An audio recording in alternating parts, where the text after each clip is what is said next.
Зимно утро са, много як студ, направо камък се пука, един много богат бизнесмен седи си такъв на вилата, излезнал на верандата и се любува са на природата на всичко и по едно време гледа в преспата пред вратата, пише Кольо Георгиев е говедо, написано с пикня. Гледа нашия полудел такъв, веднага звъни на секретара, идва и бързо тук, той идва, вика, какво става, бе, шефе?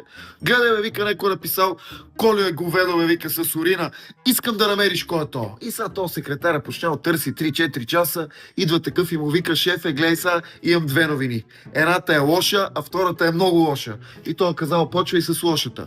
Вика, лошата е, че тая пикня на твоя най-добър приятел Иван Иванов.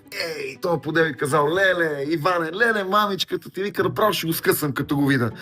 Коя е по-лошата новина?